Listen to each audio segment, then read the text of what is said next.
Tieto udalosti sú logickým dôsledkom prehlbujúcej sa spoločenskej a politickej krízy. Niekedy som si uvedomil, že už je koniec. Že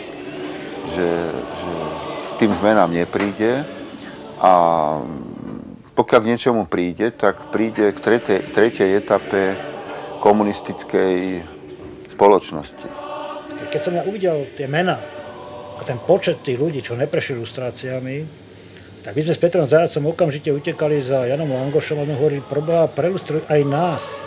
My sme neboli na kandidátke a neboli sme lustrovaní, ale naraz som mal pocit, však to snad není možné. Jeden môj kamarát, druhý môj kamarát, no prečo nie ja? Čo som horší?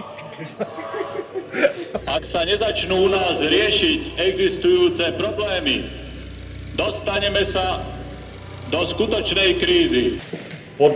Podliaci, ktorí toto zorganizovali, dosiahli aspoň jedno. Ešte aj vy sa o nič iné nezaujímate, len o lustrácie, lebo tak to je, no. Taká je publicistika, taký je život.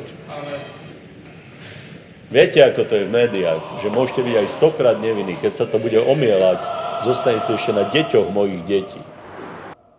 No a vidíte, a potom, keď išlo k voľbám, tak vyrobili legendu o Trenčíne, o spisoch, ktoré tam nikdy neboli, o skartáciách, ktoré neboli, a všetko to bola lož. Jedna federálna, predvolebná, havlovská lož.